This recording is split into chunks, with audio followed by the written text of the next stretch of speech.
dans le silence de la nuit, peut-être es-tu là, allongé, cherchant simplement un peu de paix. Peut-être qu'une fenêtre reste entr'ouverte près de toi, et derrière, un ciel noir percé de quelques étoiles lointaines, ou peut-être un ciel voilé, sans éclat, comme si même la lumière avait oublié de passer. Il y a des nuits comme ça, où le monde semble suspendu, et où même Dieu semble se taire. Dis-moi, d'où m'écoutes-tu ce soir? Quelles étoiles veillent sur toi? Tandis que tes pensées cherchent un refuge, juste un instant, juste une respiration. Si tu veux, tu peux fermer les yeux, laisser simplement ma voix t'accompagner, comme si nous étions là, toi et moi, assis au bord d'un feu ancien, un feu qui crépite doucement dans un temps sans urgence, où seuls subsistent les murmures, le vent et la mémoire. Je te souhaite la bienvenue dans cet espace de calme, de recueillement, un espace où l'âme peut enfin déposer ses fardeaux, où le cœur, même fatigué, peut encore écouter. Si cette présence douce, ce souffle dans la nuit résonne en toi, n'hésite pas à t'abonner à cette chaîne, à rejoindre cette communauté silencieuse, où chaque histoire est une prière murmurée, un baume posé sur les blessures invisibles. Ce soir, je vais te raconter une histoire qui traverse les siècles, une histoire de douleur, de silence et d'un homme, un homme qui a connu le seuil ultime, le seuil du corps, de l'esprit, de l'existence elle-même. Son nom était Job, mais avant que la douleur ne vienne tout lui prendre, Job était connu comme un homme intègre, juste, prospère, une colonne pour sa communauté, un homme que l'on regardait avec respect, entouré de ses enfants, de ses serviteurs, de ses troupeaux, de ses champs et de l'estime de tous. Aux yeux du monde, il était le reflet visible de la bénédiction divine, un homme droit qui faisait le bien, qui craignait Dieu et fuyait le mal. Sa vie semblait solide, érigée sur des fondations inébranlables. Beaucoup pensent que la droiture protège du malheur, que la bonté érige des murailles contre le chaos, que la vie, lorsqu'elle est menée avec justesse, répond toujours avec équité. Mais la vie ne fonctionne pas toujours ainsi. Il y a des jours où tout ce qui semblait stable se défait en silence, sans prévenir, sans logique, sans pitié, et c'est dans l'invisible, dans un lieu où aucun regard humain ne peut accéder, qu'un événement s'est produit, un dialogue voilé, mystérieux, entre Dieu et celui qui observe l'humanité avec méfiance, l'adversaire, celui qui voit dans les vertus humaines une façade, un théâtre, une illusion. Et là, dans le silence du ciel, une question s'est élevée. Une question qui résonne encore dans les nuits les plus longues de l'âme. Est-ce pour rien que Job craint Dieu? Et si tout lui était retiré? Et si le sol se dérobait sous ses pieds? Et si même son propre corps le trahissait? Où serait Dieu lorsque tout s'effondrerait? C'est une question que peut-être toi aussi, quelque part dans ta propre vie, tu t'es déjà posée. Une question qui traverse les générations, les siècles, les déserts et les nuits sans sommeil. Voici l'histoire de Job. Et pendant que les braises du temps continuent de crépiter doucement, que ce silence partagé nous accompagne. Ferme les yeux si tu le souhaites. Imagine des collines ondulantes, caressées par le vent tiède du matin, des troupeaux qui avancent lentement, soulevant un nuage de poussière dorée. Le ciel est vaste, sans fin. Il semble s'étendre bien au-delà de ce que l'œil peut embrasser. C'est ici, dans les terres antiques de l'Orient, qu'un homme vivait.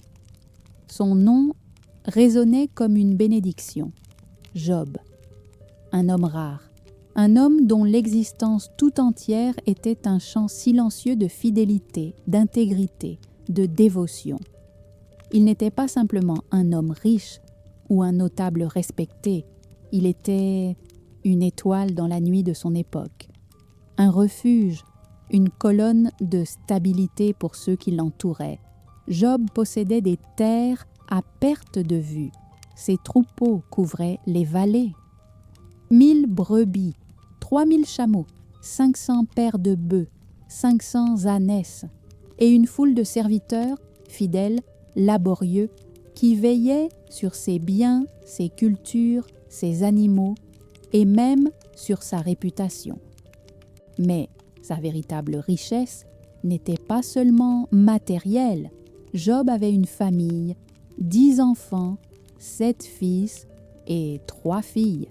Des enfants qui grandissaient dans l'abondance, mais surtout dans l'amour, la fraternité, le respect. Les jours se suivaient, rythmés par la vie, les moissons, les fêtes familiales. Ces enfants aimaient se retrouver.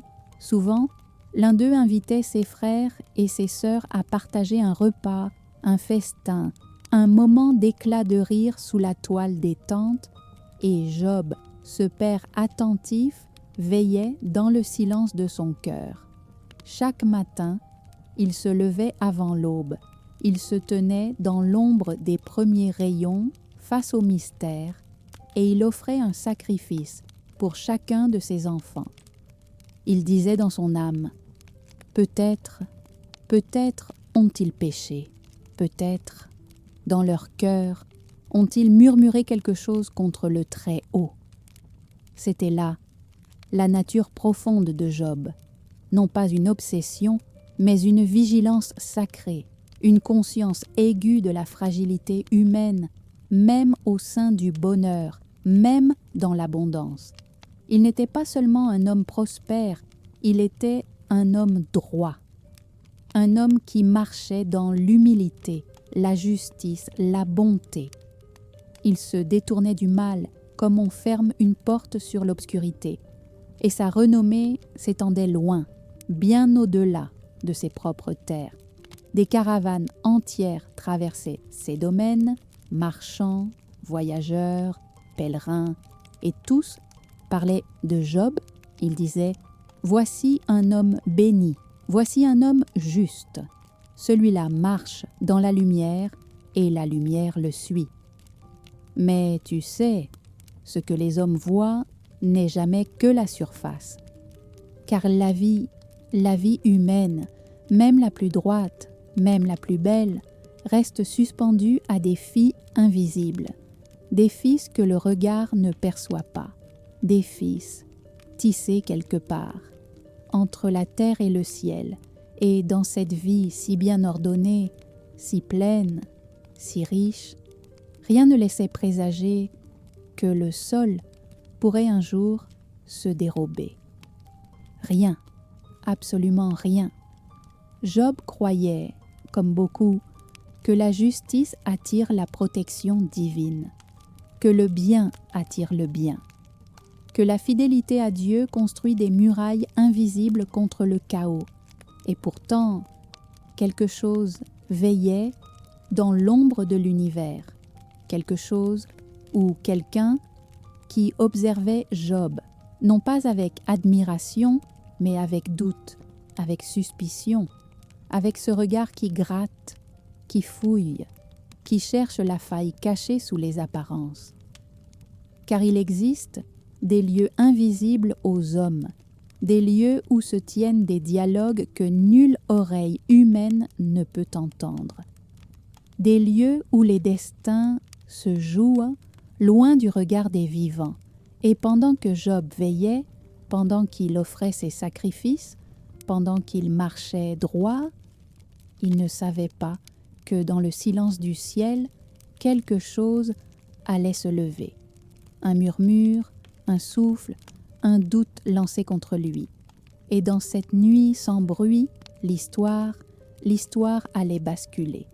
Il existe des lieux que l'œil ne peut atteindre.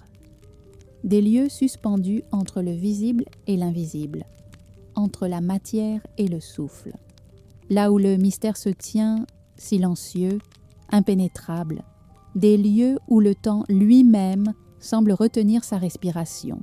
C'est dans cet espace, hors de la portée des hommes, que l'histoire de Job prend une tournure que lui-même, jamais, n'aurait pu imaginer. Imagine un vaste espace, un lieu céleste, sans contour, sans mur, mais empli d'une présence dense, sacrée, presque étouffante. Les fils de Dieu se présentent, des êtres de lumière, des consciences célestes, des témoins du monde. Ils montent pour se tenir devant celui qui est, celui dont le nom ne se prononce qu'avec tremblement, celui dont le regard traverse l'univers et le cœur des hommes. Parmi eux se tient un être d'une autre nature, un regard différent, non pas un témoin, mais un questionneur, un observateur aux yeux pénétrants, aux pensées sinueuses, celui que les anciens appellent l'adversaire, le Satan, non pas un nom, mais une fonction, celui qui examine, qui accuse, qui teste. Il ne porte pas de chaîne. Il ne vient pas en ennemi déclaré, mais en question, en soupçon, en défi. Et la voix de Dieu s'élève tranquille, souveraine. « D'où viens-tu » Et l'adversaire répond avec une froide simplicité. « Je viens de parcourir la terre et de m'y promener. De parcourir la terre comme un vent qui fouille, qui cherche, qui observe les hommes, leurs gestes, leurs pensées, leurs élans sincères et leur fragilité secrète. » Alors, dans ce silence suspendu, Dieu lui-même prononce le nom d'un homme, Job. « As-tu remarqué, mon serviteur Job, il n'y a personne comme lui sur la terre, un homme intègre, droit, craignant Dieu et se détournant du mal. Mais l'adversaire ne s'incline pas. Il ne se laisse pas impressionner par la vertu ni par les louanges. Et voici que surgit une question tranchante, une question qui, encore aujourd'hui, traverse les nuits des âmes fatiguées, des cœurs ébranlés.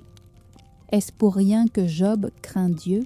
Ces mots résonnent comme un coup porté au cœur même de la foi humaine. Est-ce pour rien que l'homme prie ? Est-ce pour rien qu'il marche dans la droiture ? Ou bien est-ce parce qu'il reçoit en échange la protection, la bénédiction, la prospérité ? L'adversaire poursuit, sa voix est acérée, implacable. Ne l'as-tu pas entouré, lui, sa maison et tout ce qui est à lui? Tu as béni l'œuvre de ses mains, ses troupeaux couvrent le pays. Mais étends ta main, touche à tout ce qu'il possède et tu verras, s'il ne te maudit pas en face. Un frisson invisible semble alors traverser le silence du ciel. Cette scène, aucun homme ne l'a vue, pas même Job. Il n'a jamais su qu'il était devenu le sujet d'un dialogue céleste, le sujet d'une mise à l'épreuve. Dans cet instant suspendu, quelque chose se décide, quelque chose qui échappe totalement à la logique humaine, à la justice humaine, à la compréhension humaine. Et la réponse divine tombe comme un souffle, comme un vertige. Voici, tout ce qui lui appartient est entre tes mains. Seulement, ne porte pas la main sur lui. Un consentement, un retrait, un silence qui laisse place à ce qui va suivre. Et dans l'invisible, l'adversaire se retire. Le vent s'éteint, le lieu céleste se tait. Mais sur la terre, quelque chose vient de s'ébranler. Personne ne le sait. personne ne le voit. Job, lui, continue de vivre, dans l'innocence de celui qui ne se doute de rien. Il ignore que le ciel, dans son insondable mystère, vient de permettre que son monde se fissure, et le sable commence à glisser lentement dans le sablier du destin. Le vent a changé de direction, invisible, imperceptible au regard des hommes. Quelque chose a glissé du ciel vers la terre. Une décision, un frisson dans l'étoffe même de l'univers. Et dans ce frisson se cache le prix de l'intégrité. Job, lui, continue de vivre. Il se lève au matin, comme chaque matin, il contemple ses terres, ses troupeaux paisibles, les tentes de ses serviteurs dressées sous le soleil. Le rire de ses enfants résonne encore, porté par le vent. Les feux sont allumés, les repas se préparent. La vie suit son cours, tissée de gestes simples, de certitudes silencieuses. Il ignore que le ciel s'est tu. Il ignore que le Très-Haut, dans un mystère qui échappe aux âmes humaines, a consenti. Consenti à ce que l'adversaire effleure sa vie, dénoue ses attaches, déracine ses fondations. Il y a, dans cette scène invisible, quelque chose d'infiniment troublant, un vertige, une question sans réponse. Pourquoi? Pourquoi le juste peut-il être livré au désastre?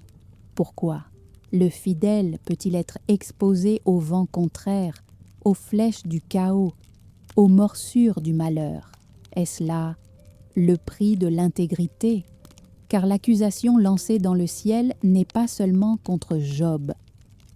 Elle est contre l'humanité tout entière, contre ce fragile équilibre entre le bien et la souffrance, contre cette foi qui s'accroche souvent sans comprendre. L'adversaire ne veut pas seulement voir Job tomber, il veut prouver que la droiture humaine est un marché, un échange intéressé, une illusion fragile qui s'effondre dès que la protection disparaît. Et Dieu, silencieux, ne réfute pas, il n'explique pas, il ne justifie pas, il laisse faire, il laisse la question se déployer dans la chair du monde. Mais jusqu'où peut aller cette épreuve? Jusqu'où peut être poussé le seuil du supportable? Il y a, dans cet instant suspendu, quelque chose de plus lourd que la douleur elle-même. C'est l'angoisse de ce que l'on ne comprend pas, le vertige de ce que l'on ne peut saisir. C'est le silence qui pèse plus que les cris. Et ce silence, ce retrait, cette distance apparente de Dieu va ouvrir la porte au fracas, au désordre, à l'effondrement. À partir de ce moment, rien, plus rien, ne sera comme avant. Job, sans le savoir, entre dans la nuit la plus noire, une nuit où le prix de l'intégrité se paie au prix du sang, des larmes et du silence. Le matin s'était levé, semblable aux autres. Le vent caressait encore les collines, les troupeaux se déployaient lentement sur la terre dorée, et le soleil glissait ses premiers rayons sur les tentes, les champs, les silhouettes des serviteurs affairés. Rien, absolument rien, ne laissait présager ce qui allait survenir.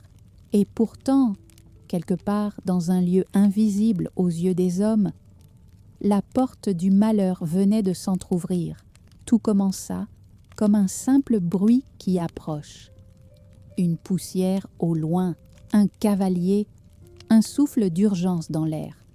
Le premier messager arrive, haletant, le visage décomposé. Les bœufs labouraient et les ânesses paissaient à côté. Lorsque des Sabéens se sont précipités, ils ont tout pris. Ils ont frappé les serviteurs à l'épée. Et moi seul, j'ai pu m'échapper pour te l'annoncer. À peine ces mots prononcés qu'un second messager surgit. essoufflé, les yeux écarquillés, comme si le monde lui-même avait basculé. Le feu de Dieu est tombé du ciel. Il a brûlé les brebis et dévoré les serviteurs. Tous sont morts. Je suis le seul à avoir survécu pour t'en informer. Job chancelle. Son regard se trouble. Ses mains tremblent. Mais il n'a pas le temps de comprendre, de respirer. Un troisième messager arrive, les pieds ensanglantés de poussière. Les Chaldéens, 3 bandes, ont attaqué. Ils ont emporté les chameaux, ils ont tué tes serviteurs, tous. Je suis le seul à m'être échappé, pour te le dire. Et comme si l'univers n'avait pas encore fini de se déchirer, un 4e messager, le dernier, apparaît. Et sa voix, cette voix, porte un poids que nulle oreille ne devrait entendre. Tes fils et tes filles mangeaient, buvaient ensemble dans la maison de ton fils aîné, et soudain, un vent violent, venu du désert, a frappé les 4 coins de la maison. Elle s'est effondrée sur eux tous. Ils sont morts, tous. Je suis le seul à avoir survécu pour te le raconter. Et le silence tombe, un silence plus lourd que la mort. En un seul jour, un seul souffle d'éternité, tout ce qui faisait la stabilité de Job s'effondre. Les champs, les troupeaux, les serviteurs, les richesses, tout ce qui avait été construit, pierre après pierre, génération après génération, balayé, détruit, anéanti, comme si le sol s'était ouvert, avalant tout ce que l'homme croyait solide. Et dans cet effondrement, il n'y a pas de voix venue du ciel, pas de main tendue, pas de parole d'explication, pas de pourquoi, seulement le vide, seulement le vertige. Le vent souffle encore, mais il souffle sur des ruines. Et dans ce vent se glisse une question sourde, muette, insupportable. Où es-tu, Seigneur, lorsque tout s'écroule, le jour se retire et avec lui, la lumière s'efface lentement. Il ne reste plus que ce vent sec chargé de poussière et le silence immense qui enveloppe tout. Job est là, debout, ou peut-être déjà à genoux ou assis, figé, ses mains ouvertes, puis refermées, comme si elle tentait encore de saisir quelque chose qui, déjà, lui échappe. Son regard, perdu, se tourne vers l'horizon, mais l'horizon est vide. Plus rien ne se tient là, ni les formes familières de ses troupeaux, ni les silhouettes de ses serviteurs allant et venant, ni les rires, ni les chants portés autrefois par la brise du soir. Il y a, dans l'air, une densité inhabituelle, comme si même le vent ne savait plus comment circuler, car ce qui vient de tomber n'est pas une simple perte. Ce n'est pas un vol, ce n'est pas un accident, ce n'est pas une défaite. C'est l'arrachement de la chair, de son propre sang, ses enfants, ses 10 enfants. Chacun d'eux, il les porte dans sa mémoire, leurs visages, leurs voix, leurs éclats de rire, leurs confidences du soir, les mains qu'il a tenues, les pas qu'il a accompagnés. Il se souvient de la première fois où il a tenu chacun dans ses bras à la naissance. Il se souvient de leurs premiers pas hésitants, des courses effrénées dans les champs, des cris d'enfance, des mains couvertes de poussière, des jeux sous les tentes, des regards complices entre frères et sœurs. Et aujourd'hui, tout cela est devenu silence. Pas un silence apaisé. Non, un silence qui écrase, qui étouffe, qui brûle, qui creuse un gouffre sous les pieds. Le messager, celui qui a porté la nouvelle, se tient encore là. peut-être qu'il attend une parole, une réaction. Peut-être qu'il espère être libéré de l'avoir dit. Mais que dire quand les mots eux-mêmes se brisent en traversant la gorge? Job reste immobile. Peut-être un souffle passe sur ses lèvres, mais aucun son n'en sort. Ses mains tremblent, ou bien elles restent suspendues, comme vidées de toute force. Il voit, il imagine, il devine la maison, cette maison où ses enfants se retrouvaient, ce toit qui les abritait effondré, les poutres fracassées, les pierres éparpillées. La poussière couvrant tout, recouvrant les corps, recouvrant les souvenirs, recouvrant la vie, ils pensent peut-être à leur dernier repas, à la dernière fois où il a entendu leur voix, à la dernière bénédiction qu'il leur a donnée, peut-être le matin même. Et maintenant, il n'y a plus rien, rien que le vide, un vide si immense qu'il semble dévorer l'air lui-même, que même le ciel se détourne. Car où est-il, ce Dieu qu'il a honoré, respecté, adoré, servi jour après jour, année après année? Où est-il, celui pour qui il s'est levé chaque matin afin d'offrir pour chacun de ses enfants des sacrifices, des prières, des intercessions, pleines de crainte, pleines d'amour, pleines d'espérance?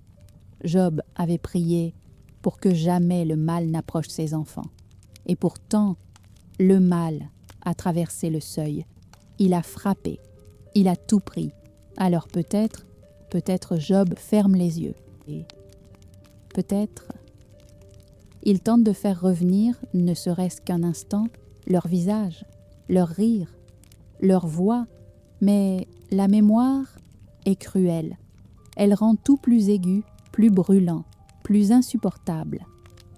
La douleur n'a plus de limite. Elle devient un abîme sans fond. Et dans cet abîme, il n'y a pas de corde, pas de main tendue, pas de réponse. Le ciel reste fermé.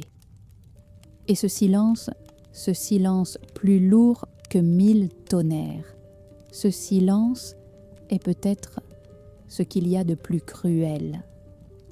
Car la douleur, quand elle touche la chair, le cœur, le sang, ne laisse derrière elle que des cendres et un souffle qui tremble. Le vent semble suspendu. Même la poussière hésite à se lever. Tout autour de Job est devenu silence, un silence épais, compact, un silence qui pèse plus lourd que les pierres tombées. Le corps de Job vacille, ses jambes cèdent, comme si la terre elle-même ne voulait plus le porter. Comme si le sol, complice du malheur, s'effritait sous ses pieds. Alors, il déchire son manteau, geste ancestral, geste du deuil, geste de l'indicible. Il déchire comme on arrache la peau, comme on arrache la dernière protection entre l'homme et le vide. Ses mains se tendent vers sa tête. Il rase ses cheveux. Il efface. Symboliquement, toute gloire, toute dignité, toute fierté humaine. Ce geste murmure aux cieux que l'homme n'est rien, rien qu'un souffle, rien qu'une poussière. Puis, ses genoux frappent à la terre. La poussière, celle-là même qu'il foulait autrefois avec assurance, devient son refuge, son seul abri, son seul appui. Et dans ce geste, qui n'est ni révolte, ni résignation, mais un effondrement sacré, Job se prosterne, face contre le sol, face contre la poussière, face contre l'abîme. Et alors, du plus profond de cet effondrement, sa voix s'élève, une voix brisée, tremblante, mais qui porte encore quelque chose d'incompréhensible, quelque chose d'inaccessible au regard humain. Il murmure, ou il crie, ou il soupire. Nul ne saurait dire Nu, je suis sorti du ventre de ma mère, et nu, j'y retournerai. L'Éternel a donné, l'Éternel a repris. Que le nom de l'Éternel soit béni. Ces mots que le monde n'a jamais su comprendre, flottent. Ils traversent le silence. Ils montent comme un encens étrange, un encens tissé de douleur et de foi, de perte et de louange, de désespoir et de confiance. Car Job ne nie pas la souffrance, il ne l'adoucit pas, il ne la déforme pas, il la porte entière, et dans cet instant, il tient encore, comme un fil tremblant, la certitude que, même dans l'effondrement, même dans la perte, même dans le chaos, il existe au-delà quelque chose, quelqu'un qui voit, quelqu'un qui entend, ou peut-être pas, peut-être que Job lui-même ne sait plus, peut-être que ces mots ne sont qu'un souffle désespéré, jeté vers un ciel devenu trop lointain. Mais il les dit, et ces mots traversent le vide, ils percent le silence, et peut-être que ce soir, dans les replis les plus sombres de l'univers, une larme invisible glisse sur le visage de Dieu, ou peut-être que le silence continue, insoutenable, inexplicable, mais présent. Le vent n'a pas cessé. Il souffle encore, non plus sur les champs de Job désormais réduits au néant, mais quelque part bien au-delà. Dans cet espace invisible où le mystère se tient impassible, insondable, car ce que l'on croyait être le sommet de l'épreuve n'était en réalité qu'un seuil, une porte entr'ouverte vers une douleur plus profonde encore, plus intime, plus cruelle. Là-haut, dans cet espace où se tiennent les fils de Dieu, l'adversaire revient. Son regard, aussi perçant que la lame d'un couteau, traverse les réalités. Il revient, pas pour contempler, mais pour défier, encore. Le Très-Haut prononce de nouveau le nom de Job comme une lumière fragile, une flamme vacillante dans l'obscurité. As-tu considéré mon serviteur Job? Il n'y a personne comme lui sur la terre, un homme intègre, droit, craignant Dieu et se détournant du mal. Il demeure ferme, malgré tout ce que tu as fait tomber sur lui sans raison. Mais l'adversaire sourit, pas un sourire de joie, pas un sourire de bonté, non, un sourire de défi, de doute, de soupçon, et sa voix perce le silence. Peau pour peau, tout ce que possède un homme, il le donne pour sa vie, mais touche à ses os, touche à sa chair, et tu verras s'il ne te maudit pas en face.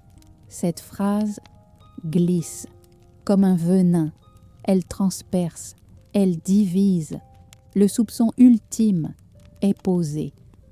La foi de l'homme n'est-elle qu'un refuge tant que le corps tient debout, tant que la peau reste intacte, tant que les souffrances restent extérieures? Mais si la douleur entre dans la chair même, si le mal habite les os, si le supplice se glisse sous la peau, que reste-t-il de la foi? Que reste-t-il de la confiance, du lien, de l'espérance? Et une fois encore, le Très-Haut ne repousse pas la demande, il ne discute pas, il ne justifie pas. Il dit seulement « Voici, il est entre tes mains, seulement épargne sa vie. » Alors, l'adversaire se retire, mais il ne se retire pas les mains vides, il emporte avec lui la permission, la brèche, l'autorisation d'aller plus loin. Et très vite, le mal descend. Il descend comme une ombre, comme un souffle chargé de ténèbres, comme un poison invisible. Sur la peau de Job apparaissent des plaies, non pas de simples blessures, mais des ulcères, des plaies purulentes, ouvertes, béantes, des fissures dans la chair, des crevasses de douleur, de la plante des pieds jusqu'au sommet de la tête.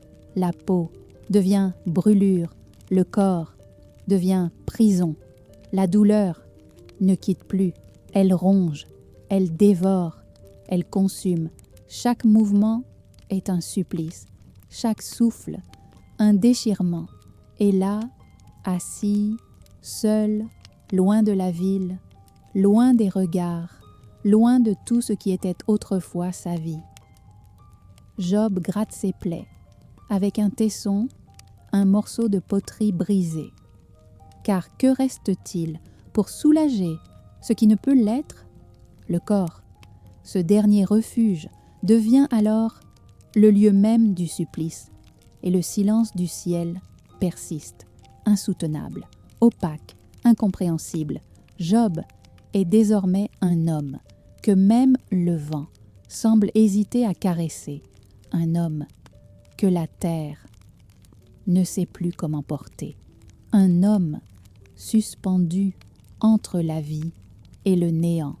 Il y a un moment où même la douleur ne sait plus comment se dire, un moment où les mots, les cris, les larmes deviennent trop lourds ou trop vides pour avoir encore un sens. C'est là que se trouve Job.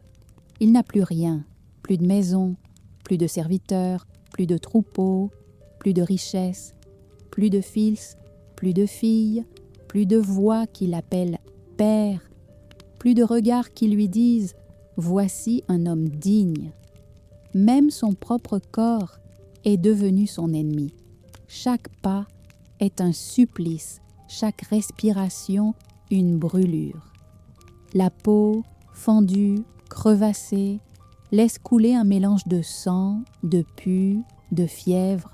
Le simple fait d'exister est devenu une bataille, une guerre silencieuse, contre le vide, contre la souffrance, contre la faim. Alors Job s'éloigne, il quitte la ville, il quitte la vie, il quitte les chemins que ses pieds connaissaient si bien, les lieux de ses anciennes promenades, les marchés où il était salué, les places où les anciens lui faisaient honneur, les rues où les enfants murmuraient son nom avec admiration. Tout cela n'a plus de place. Il marche, ou il trébuche. Ses pieds nus s'enfoncent dans la poussière. Le vent soulève des nuages secs qui viennent se coller à ses plaies, à ses lèvres fendues, à ses paupières alourdies par le sel des larmes. Il s'éloigne jusqu'à ce que le monde des vivants, le monde d'avant, disparaisse derrière lui. Et là, à l'extérieur, là où les hommes déposent ce qu'ils ne veulent plus voir, ce qu'ils considèrent comme souillé, inutile, dégradé, là se tient la décharge, un amoncellement de cendres, de détritus, de débris, de choses sans nom, de choses sans valeur. C'est là que Job s'assoit. Il s'assoit non pas par choix, mais parce que lorsqu'il ne reste plus rien, lorsqu'on est vidé de tout, même de soi, il n'y a plus d'autre place. La poussière devient son matelas, les cendres, son vêtement, les pierres brisées, son oreiller, autour de lui, pas de mur pour le protéger, pas de toit pour le couvrir, pas de feu pour le réchauffer, rien que le vent, la poussière, les ombres et le silence. Un silence lourd, compact, épais, un silence qui n'est pas seulement absence de bruit, mais présence, présence oppressante, présence écrasante. Il n'y a pas de prière, pas de plainte, pas même de cri, seulement ce geste dérisoire, ce geste d'une infinie humanité. Ses mains cherchent, elles fouillent la terre, elles touchent un tesson, un morceau de poterie brisé, un fragment, un débris, quelque chose qui fut entier et qui, désormais, n'est plus. Ce tesson, il le prend, il le serre, il le tient, comme on tient un dernier lien avec le monde. Et avec ce tesson, il gratte ses plaies, pas pour guérir, pas pour soulager, mais parce que, parfois, la douleur extérieure est le seul moyen de survivre à la douleur intérieure. Parce que, parfois, sentir la brûlure de la chair permet de ne pas sombrer dans l'abîme plus profond, celui de l'âme dévastée. Chaque mouvement est une déchirure, chaque geste une bataille. La peau cède, le sang coule, la fièvre monte, mais Job reste là, immobile, assis dans la poussière, dans les cendres. Il regarde droit devant lui, ou peut-être il ne regarde plus, peut-être que ses yeux voient mais ne voient plus. Peut-être que ses paupières restent ouvertes, simplement parce que même les larmes l'ont quitté. Le vent passe, il soulève un tourbillon de poussière, il caresse ou il mord. Mais Job ne réagit plus, ses mains continuent, automatiques, fatiguées, brisées, et dans cet instant suspendu, tout semble s'arrêter. Plus de passé, plus d'avenir, rien que ce présent de ruine, ce présent de cendres, ce présent d'effondrement, un homme seul, face au néant, face au mystère, face à un Dieu qui se tait. Dans le silence le plus épais, il arrive parfois qu'une voix surgisse, pas celle que l'on attendait, pas celle du ciel, pas celle de la délivrance.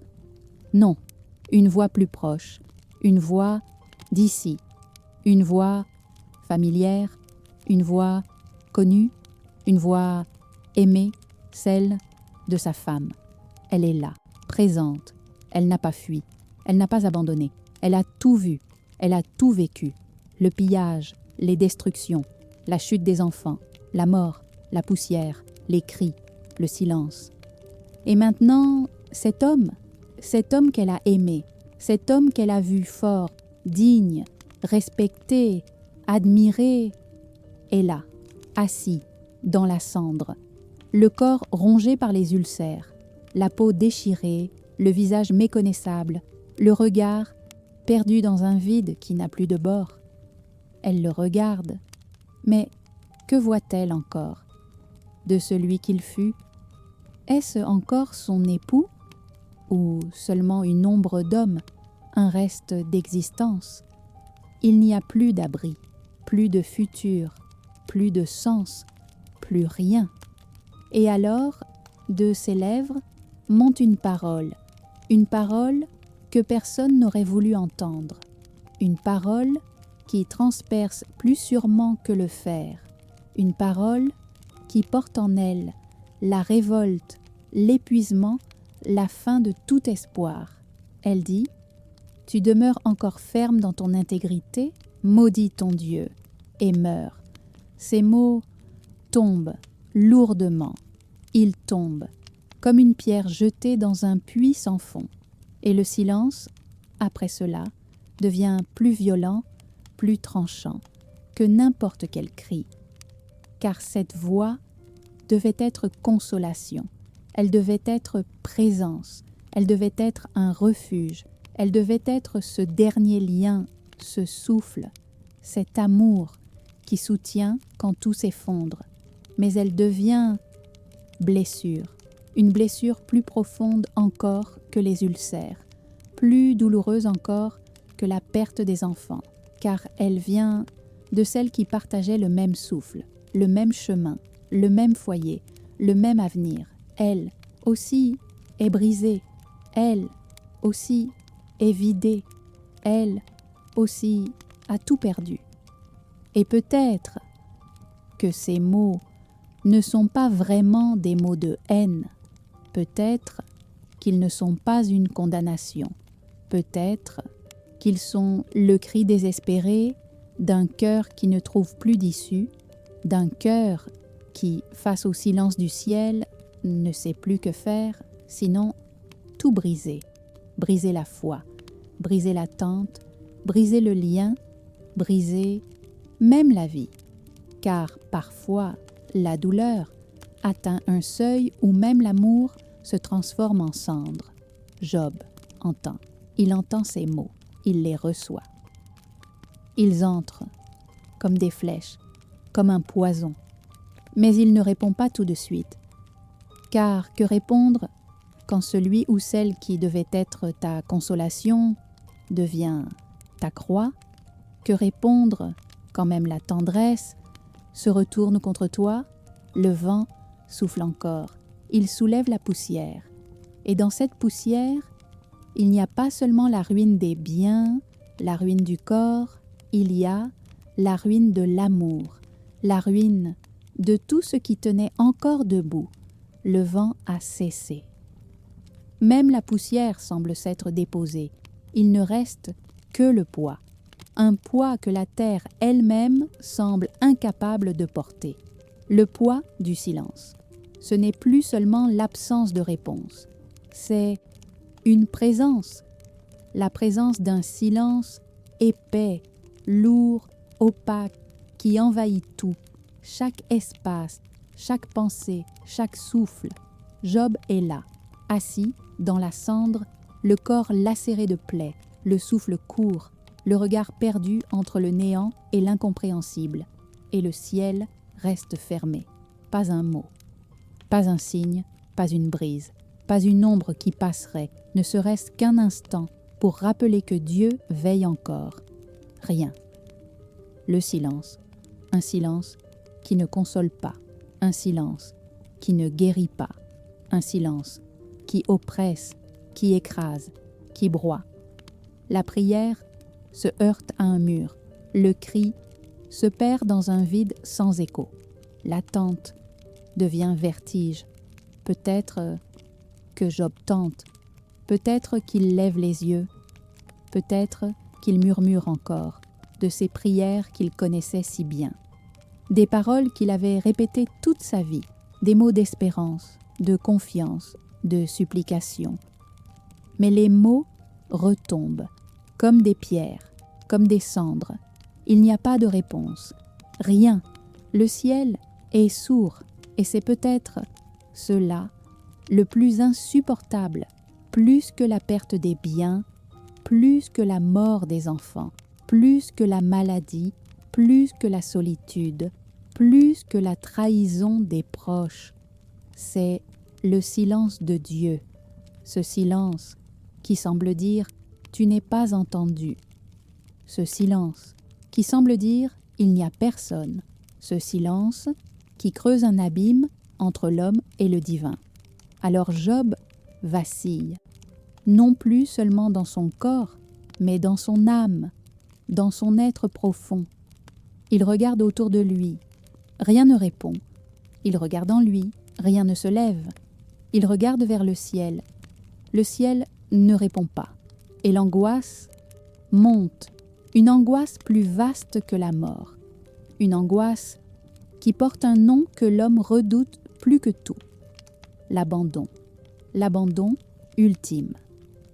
Celui où même Dieu semble avoir détourné le visage. Alors, peut-être que Job ne parle plus, peut-être que sa bouche reste close, peut-être que ses lèvres sont devenues trop sèches pour articuler le moindre mot. Ou peut-être que dans le secret de son cœur monte encore un murmure si faible qu'il semble à peine exister, un murmure qui n'est ni prière, ni plainte, ni cri, mais seulement cette question nue, cette question déchirante. Cette question qui traverse les siècles et qui, peut-être, murmure aussi ce soir dans le cœur de celui ou celle qui écoute cette histoire. Où es-tu, Seigneur? Où es-tu quand tout s'écroule et que même le ciel se tait? Dans ce paysage de cendres, de poussière, de ruines, de silence, 3 silhouettes apparaissent, 3 hommes, 3 amis, Éliphaz de Théman, Bildad de Chouach, Tsophar de Naama. Des noms qui, autrefois, portaient la promesse de l'amitié, de la fidélité, de la présence. Des noms qui disaient la fraternité, le soutien, la consolation. Ils ont appris. Quelqu'un, quelque part, leur a rapporté ce qui était arrivé à Job. Ils ont entendu. Et aussitôt, ils ont décidé de venir, de parcourir la route, d'entrer dans la poussière pour se tenir auprès de lui. Leur intention n'est pas mauvaise. Non, elle est même profondément humaine. Venir, être là, partager la souffrance, consoler si cela est possible. Mais lorsque leurs yeux se posent sur cet homme, là-bas, assis, dans la cendre, ils ne le reconnaissent pas. Est-ce bien lui, Job, celui qu'ils ont connu, debout, digne, noble, puissant, respecté? Leur regard se fige, leurs mains se crispent, leur cœur se serre. Ils voient, mais ils ne comprennent pas. Ils voient, mais ils reculent intérieurement, car ce qu'ils voient dépasse les mots, dépasse la logique, dépasse ce que l'âme humaine sait contenir. Le corps n'est plus que plaie. Le visage est déformé par la souffrance. Le regard est vide. La poussière couvre sa peau. Les ulcères saignent. Le silence enveloppe tout. Alors, ils ne parlent pas. Ils ne disent rien. Ils déchirent leurs vêtements. Gestes anciens, gestes sacrés, gestes de deuil, gestes de désespoir. Puis, ils prennent de la poussière et ils la jettent sur leur tête, comme pour dire « Nous devenons poussière avec toi ». Et ils s'asseyent là, sur le sol, à côté de Job, pas pour parler, pas pour expliquer, pas pour consoler, mais simplement pour être là, 7 jours, 7 nuits, sans dire un mot, car la souffrance est trop grande. Elle est plus grande que les mots, plus grande que la raison, plus grande que tout ce que l'homme sait dire, faire, comprendre. 7 jours où le temps semble suspendu. 7 jours où les respirations sont lentes, pesantes, où même le vent ose à peine passer. 7 jours où les regards se croisent sans se soutenir. 7 jours où le silence devient la seule langue possible, la langue des âmes qui se tiennent au bord de l'abîme.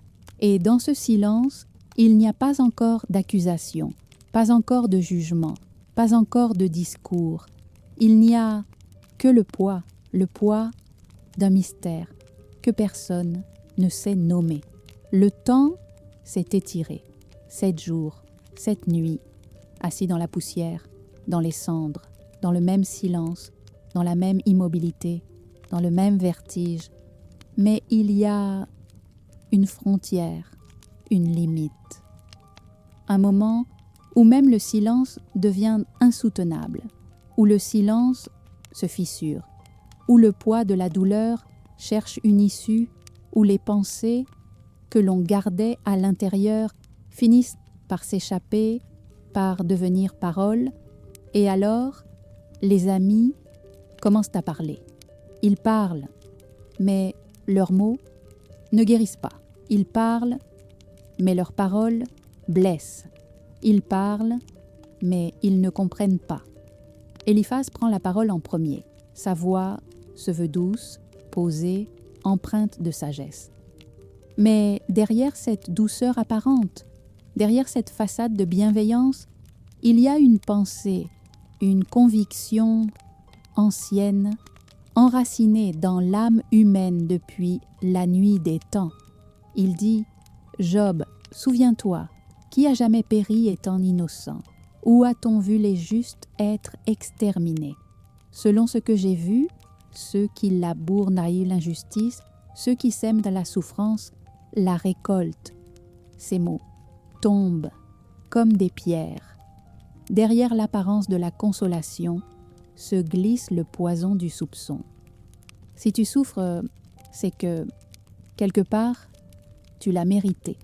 Si le malheur t'a frappé, c'est que quelque chose en toi a provoqué cela, une faute cachée, un péché secret, un désordre que personne n'a vu, mais que Dieu, lui, a vu. Bildad renchérit. Sa voix est plus sèche, plus dure, plus tranchante. Si tes enfants sont morts, c'est qu'ils ont péché contre Dieu. Ils ont reçu le prix de leur faute.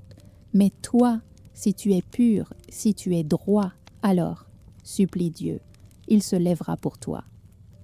Il restaurera ta justice et Tsophar, le troisième, ajoute encore plus de dureté. Tu dis être pur, tu dis être sans faute, mais si Dieu regardait de plus près, il découvrirait certainement des choses plus grandes encore que ce que tu reconnais. Les trois parlent. Ils parlent longtemps, ils parlent en cercle, ils tournent autour de la même idée, l'idée que la souffrance n'est jamais gratuite. L'idée que si Job est tombé si bas, c'est forcément parce qu'il a chuté d'abord intérieurement. Et là, quelque chose se brise, quelque chose devient irréparable, car ce silence, qui devait être une présence, devient un tribunal. Ce regard qui devait être compassion devient soupçon. Cette écoute qui devait être accueil devient accusation, et la solitude de Job, qui était déjà insondable, devient plus profonde encore, car il n'est plus seulement seul face à sa douleur, il est seul face au jugement, seul face au regard qui ne voit plus un ami, mais un coupable, seul face à la religion qui préfère expliquer la souffrance plutôt que la porter. Et dans ce nouveau silence, après les paroles, il n'y a pas de paix, il n'y a que le vide, un vide plus profond encore que le ciel qui se tait. Il y a des combats que personne ne choisit, des combats qui ne se livrent pas avec des armes, mais avec le souffle, avec le cœur, avec l'âme. Des combats contre l'invisible, contre l'incompréhensible, contre l'insoutenable. Job est entré dans ce combat, pas contre la maladie, pas contre la perte, pas même contre la mort, mais contre quelque chose de plus vaste, de plus insidieux, de plus cruel encore, le regard de ceux qui prétendent comprendre, le regard de ceux qui viennent poser des mots sur l'inexplicable, le regard de la religion lorsqu'elle oublie le mystère et préfère l'explication. Il écoute Job. Il écoute ses amis, leur voix, leur ton, leur certitude. Et plus il les écoute, plus il sent que quelque chose se déchire, quelque chose de sacré. Ces hommes ne sont pas des ennemis, ils ne sont pas venus pour le blesser, ils ne sont pas venus avec de mauvaises intentions, mais leurs paroles, leurs discours, leurs dogmes frappent plus fort que la mort elle-même. Souviens-toi, Job, disent-ils, l'univers a une logique, Dieu est juste. Et si tu souffres, si tout a été retiré, c'est que quelque part, tu as chuté. Peut-être sans le savoir, peut-être sans le voir, peut-être dans le secret, mais chuté quand même. Ces mots, ces flèches tombent encore et encore et encore, comme si, après la perte de ses enfants, après la destruction de ses biens, après la ruine de son corps, il lui fallait maintenant perdre aussi sa dignité, son intégrité, son innocence, car c'est cela que leurs paroles exigent. Que Job se reconnaisse coupable, même sans savoir de quoi, même sans comprendre pourquoi. Il suffirait de l'admettre, de baisser la tête, de dire « oui, Oui, j'ai péché, oui, j'ai fauté, oui, tout cela est ma faute. Alors peut-être la paix reviendrait. Mais Job ne peut pas. Pas parce qu'il est orgueilleux, pas parce qu'il est aveugle, mais parce qu'il sait, au plus profond, que ce qu'il vit dépasse les logiques humaines. Il sait que parfois la souffrance n'a pas d'explication. Il sait que parfois la douleur ne suit pas les chemins de la justice humaine.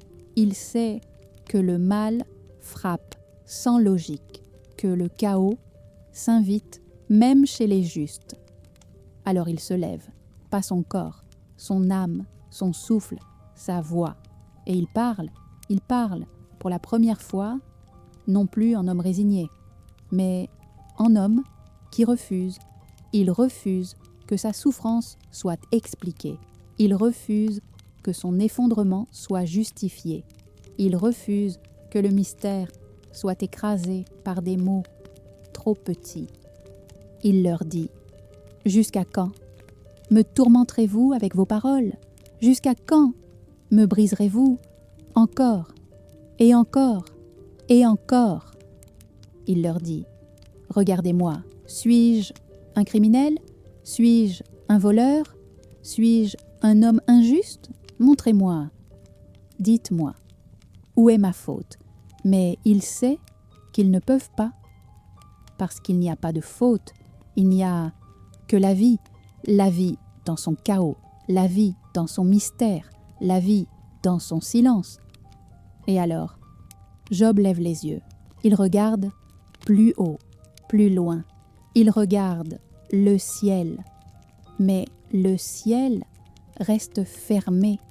Il regarde et il ose dire ce que peu d'hommes ont osé dire.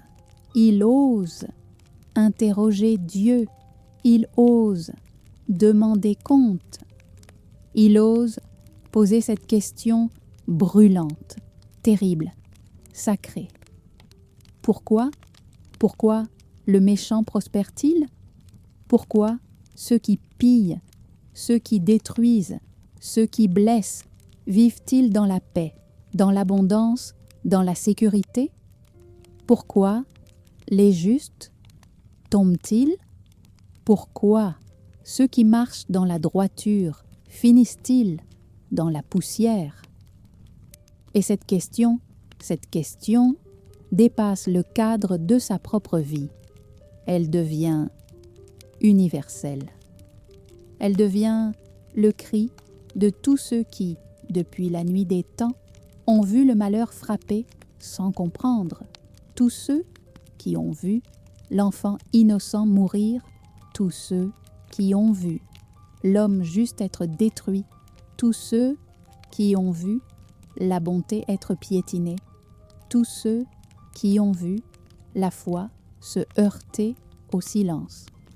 Job ne parle plus seulement pour lui, il parle pour l'humanité entière, pour tous ceux qui, un jour, ont levé les yeux au ciel et n'ont reçu que le silence.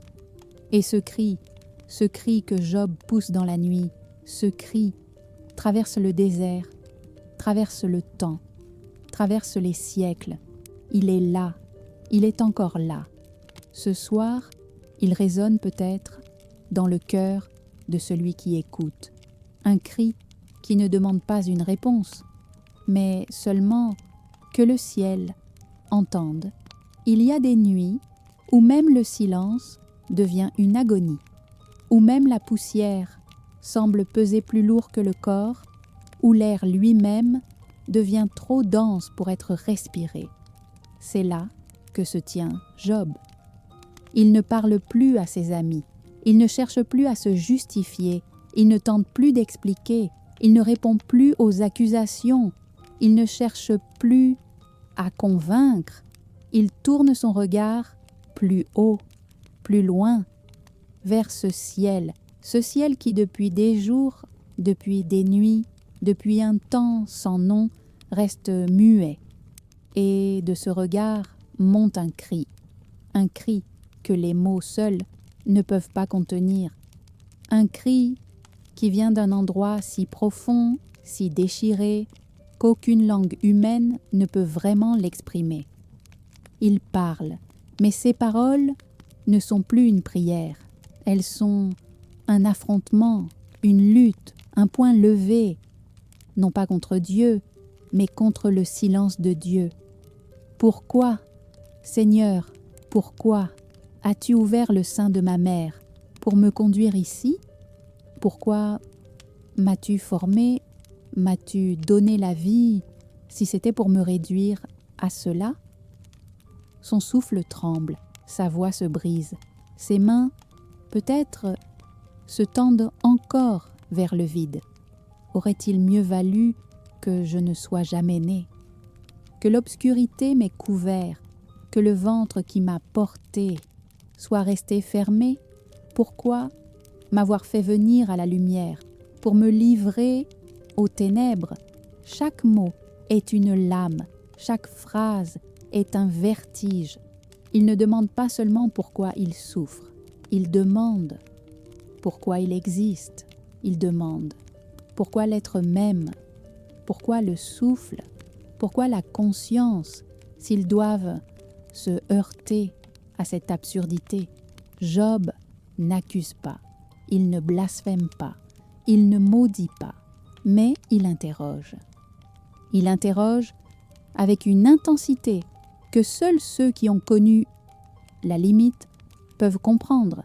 Il interroge non pas comme un homme en colère, mais comme un homme brisé, brisé par l'incompréhension, brisé par le silence, brisé par l'absence de sens. Il dit: que reste-t-il si même toi, tu te tais? Que reste-t-il si même le ciel détourne le regard? Que reste-t-il si même le souffle semble devenu inutile? Et dans ce cri, il y a plus qu'une plainte, il y a le besoin d'être vu, le besoin d'être entendu, le besoin que quelque part dans ce cosmos immense, une voix, un regard, une main disent: tu n'es pas seul. Mais le ciel reste opaque, et ce cri contre le ciel, ce cri sans réponse, devient le souffle même de l'âme humaine confrontée à l'abîme. Le cri est monté, il a traversé les cendres, il a déchiré le silence, il s'est élevé vers un ciel qui reste fermé, ouvert peut-être en apparence, mais scellé, opaque, sourd, inatteignable. Et maintenant, il ne reste plus que le vide après le cri, le vide après la révolte, le vide après la tempête, un vide si dense qu'il semble capable d'aspirer toute pensée, tout souffle, toute volonté. Job ne parle plus, ou, s'il parle, ce ne sont plus des cris, ce sont des murmures qui cherchent, qui tentent non plus de contester, non plus d'accuser, mais de comprendre. Car peut-on comprendre? Peut-on trouver un sens là où tout semble effondré? Alors Job plonge. Il plonge dans l'abîme de la réflexion. Il regarde la vie, il regarde le monde, il regarde l'existence elle-même. Et plus il regarde, plus il voit combien tout est fragile. Tout, les jours passent et s'effacent. Les saisons naissent et meurent. Les hommes bâtissent et tout s'effondre. Les rois montent et tombent. Les riches amassent et disparaissent. Les enfants naissent et deviennent poussière. La vie elle-même semble être un fil tendu au-dessus du néant, un fil qui peut se rompre à tout instant. Il observe et il dit: l'homme naît pour souffrir, comme l'étincelle, pour s'élever. Ses jours sont comptés, ses pas sont surveillés. Il pousse comme une fleur et il se fane. Il fuit comme l'ombre et ne dure pas. Chaque parole est une lucidité, une brûlure. Il cherche, Job, il cherche dans les mystères de la nature, dans le mouvement des étoiles, dans le cycle des mers, dans le vent qui va et qui revient. Il observe les injustices, il observe les puissants qui écrasent les faibles, il observe les tyrans qui prospèrent, il observe les justes qui tombent, il observe les innocents qui meurent et il demande où est la justice, où est l'équilibre, où est la main qui pèse, qui juge, qui restaure, mais à chaque question, le vide répond, le même vide, le même silence. Alors, Job comprend. Il comprend qu'il n'y a pas de réponse, ou peut-être pas ici, pas dans cet espace, pas dans cette vie, pas dans ce que l'homme peut saisir. La quête de sens se heurte au mystère, et dans ce mystère, Job vacille. Il ne sait plus s'il doit continuer à chercher ou simplement se taire et attendre qu'une lumière, quelque part, daigne encore traverser l'ombre. Il y a un moment dans la vie des hommes où même les plus fortes murailles finissent par se fissurer, où même les piliers intérieurs, ces piliers invisibles, ceux que l'on croit inébranlables, se mettent à trembler, à vibrer, à se désagréger. Un moment où même l'espérance commence à se décomposer. C'est là, précisément là, que Job se tient. Il n'y a plus de mots, plus de prières, plus de mains tendues, plus de cris levés vers le ciel. Il n'y a plus que la poussière sous ses pieds nus, la poussière dans ses mains vides, la poussière qui recouvre sa peau brûlée, la poussière jusque dans sa bouche, jusque dans ses paupières. Il est là, assis, ou peut-être effondré, ou peut-être simplement fondu dans la matière même de la souffrance. Il n'y a plus de différence entre le corps, la terre et le néant. Tout se confond, tout se dissout, même la notion du temps semble avoir disparu. Il ne sait plus s'il est ici depuis des heures, des jours, des semaines ou des siècles. Tout se dilue dans une même brume, une brume épaisse. Une brume qui ne laisse plus passer ni lumière, ni chaleur, ni espoir. Il ferme les yeux, il les ouvre. Rien ne change. Le même ciel, immobile, le même vent, absent, la même poussière qui colle à sa peau comme une seconde chair. Et dans cette immobilité, Job sent que quelque chose de plus profond que tout est en train de mourir. Ce n'est pas le corps, ce n'est pas le souffle, ce n'est même pas l'espoir, au sens où les hommes l'entendent. C'est ce lien invisible. Ce fil si mince, si fragile, mais si essentiel qui, jusqu'ici, l'avait relié au sens de la vie, au sens de l'existence, au sens du pourquoi. Ce fil se rompt. Il sent physiquement, intérieurement, que quelque chose se déchire, un arrachement, silencieux mais total. Et dans cet arrachement, il n'y a pas de cri, plus de mots. Même le cri est devenu inutile. Même la révolte est devenue absurde. Même le questionnement n'a plus de place. Il n'y a plus que l'épuisement total, l'épuisement de l'âme, l'épuisement du sens, l'épuisement d'espérer. Car même l'espérance est malade. Même l'espérance est couchée là, dans la poussière, aux côtés de Job. Et elle aussi semble à bout de souffle. Il regarde ses mains qui ont porté ses enfants, ses mains qui ont béni, ses mains qui ont construit, ses mains qui ont relevé les pauvres, Ses mains, aujourd'hui, ne savent plus quoi tenir. Elles tremblent. Elles se referment sur rien, sur du vide, sur de la poussière. Il regarde autour de lui. Il ne reste plus rien. Ni foyer, ni maison, ni regard aimant, ni voix douce, ni consolation. Même le souvenir semble s'effacer. Même le passé devient flou, lointain, irréel. Comme si tout cela n'avait jamais vraiment existé. Comme si la vie n'avait été qu'un rêve.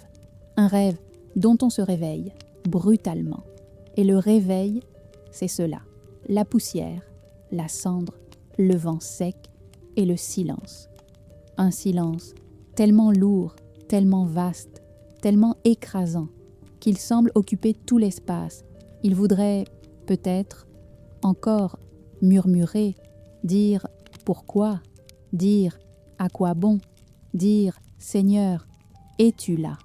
Mais même ces mots, même ces pensées se perdent.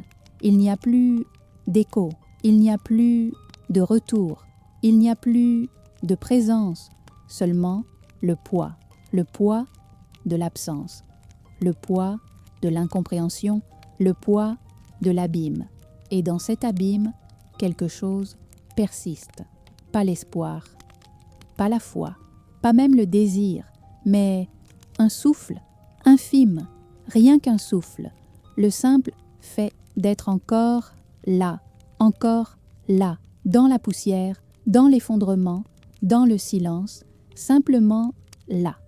Et soudain, dans cet espace saturé de vide, quelque chose change. Il n'y a pas de vent, pas de tonnerre, pas de feu qui descend du ciel, pas de cygne, comme les hommes l'imaginent, mais une voix qui surgit, une voix qui traverse l'épaisseur du silence, une voix qui brise le mur invisible entre l'homme et l'inaccessible. Et cette voix n'est pas celle que Job attendait. Ce n'est pas une voix douce, ce n'est pas une voix apaisante, ce n'est pas une réponse. C'est autre chose, quelque chose de plus vaste, de plus vertigineux, de plus terrifiant et de plus sacré.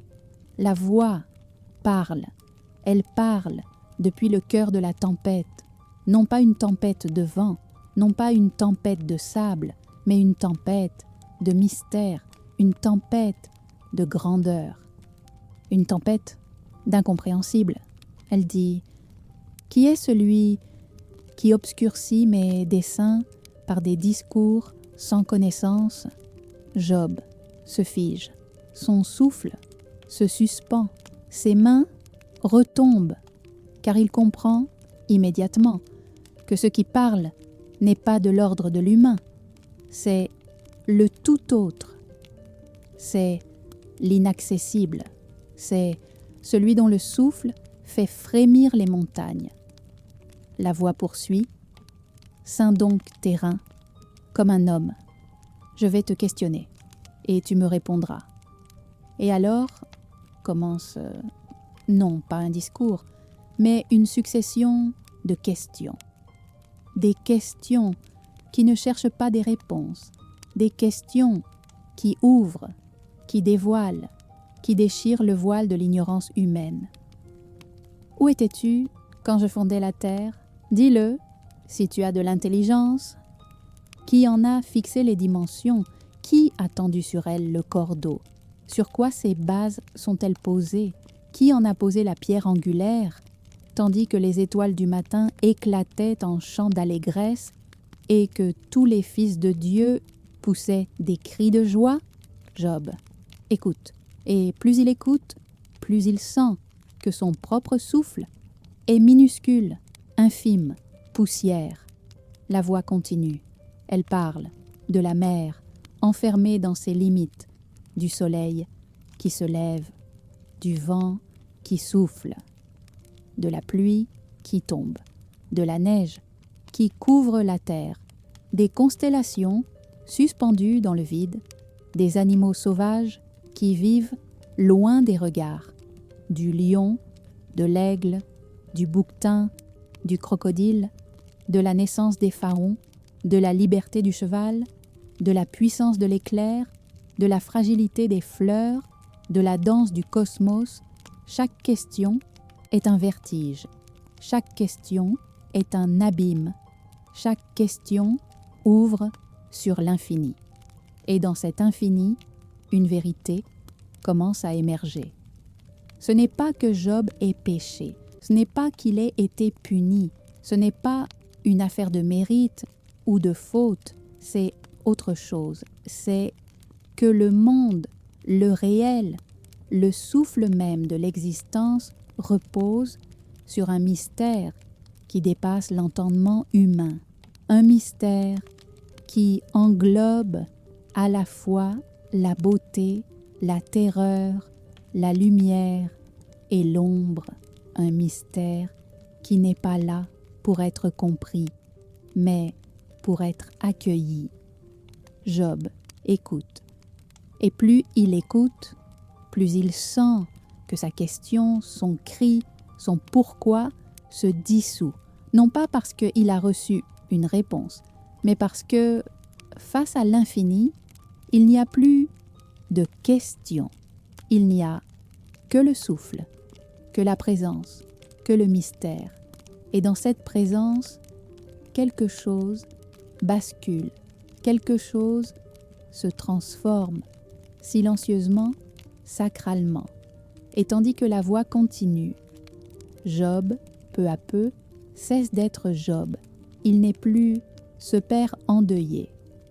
Il n'est plus cet homme assis dans la cendre. Il n'est plus ce corps couvert de plaies. Il n'est plus cette plainte. Il n'est plus même ce cri. Il devient autre chose. Ou peut-être il redevient ce qu'il a toujours été, sans jamais le comprendre. Poussière, souffle, infime battement, au cœur d'un cosmos dont les lois, les rythmes, les harmonies dépassent tout ce qu'un être humain peut saisir. La voix parle encore. Elle ne discute pas, elle n'explique pas, elle ne justifie pas. Elle montre, elle dévoile, elle entraîne Job à contempler, à regarder, à sentir l'incommensurable, l'ordre du monde, la danse silencieuse des galaxies, le frémissement du vent dans les herbes, la naissance et la mort des créatures les plus fragiles, la liberté des bêtes sauvages, le chaos apparent qui n'est en réalité qu'un fragment d'un équilibre plus vaste, plus secret, plus mystérieux que la pensée humaine ne pourra jamais contenir. Et face à cela, face à cet infini, Job comprend. Pas avec l'intellect, pas avec des réponses, pas avec des concepts. Il comprend avec tout son être, avec ses os, avec sa peau, avec ses cicatrices, avec ses larmes, avec son souffle. Il comprend que la question même n'a plus de sens. Il comprend que la douleur n'a pas de raison. Il comprend que l'existence n'est pas un échange, qu'elle n'est pas un contrat, qu'elle n'est pas un marché entre l'homme et Dieu. Il comprend que Dieu n'est pas une réponse. Dieu est tout simplement.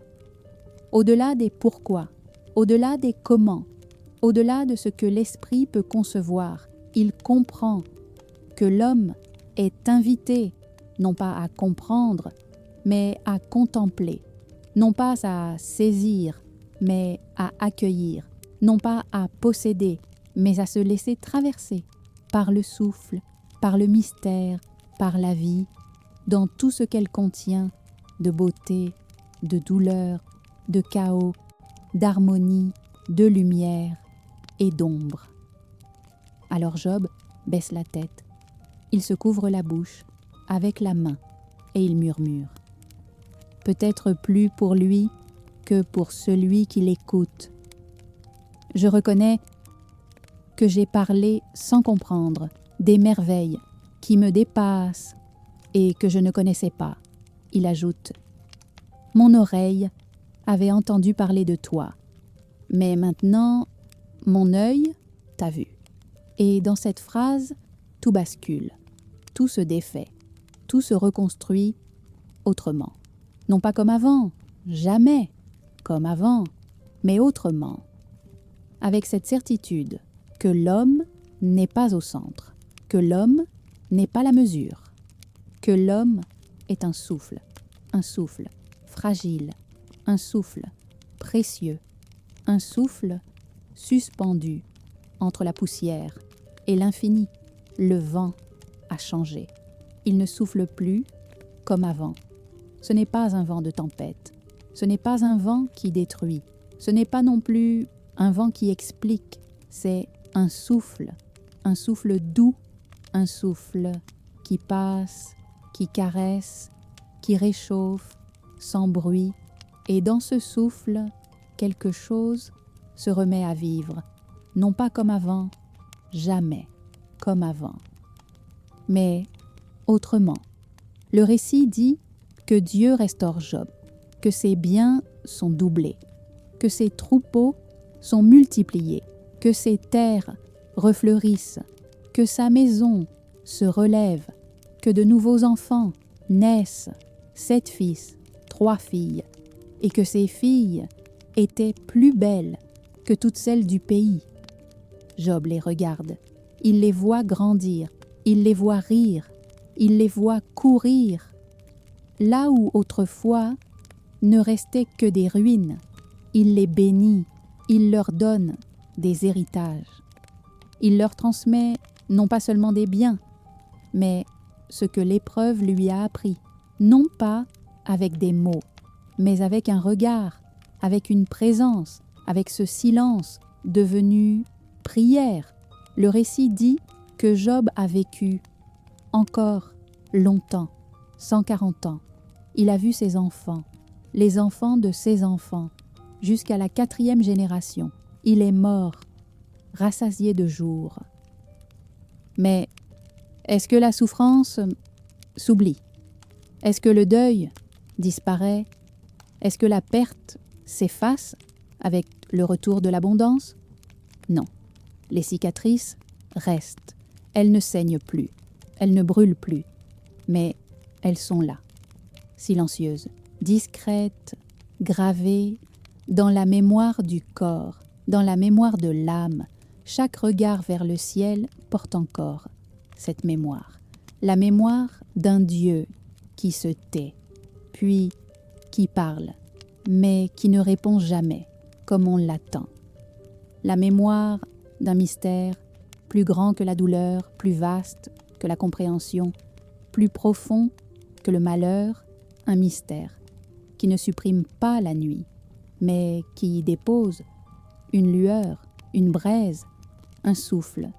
Et Job, avec ses mains marquées, avec son cœur traversé, sait maintenant que la vie n'est pas faite pour être comprise, mais pour être accueillie, portée, aimée, même dans l'incompréhensible, même dans l'invisible, même dans le silence.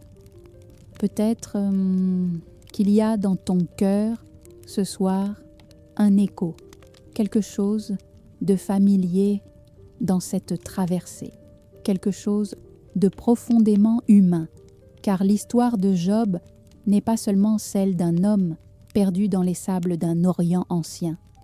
Non, c'est l'histoire de chaque âme qui, un jour, a levé les yeux vers un ciel devenu muet.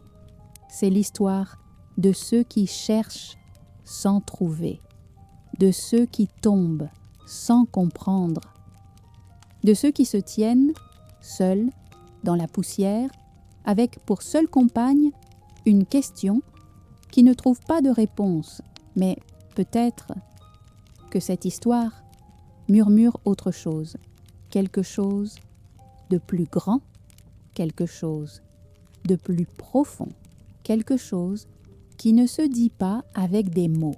Peut-être que le silence de Dieu n'est pas un abandon.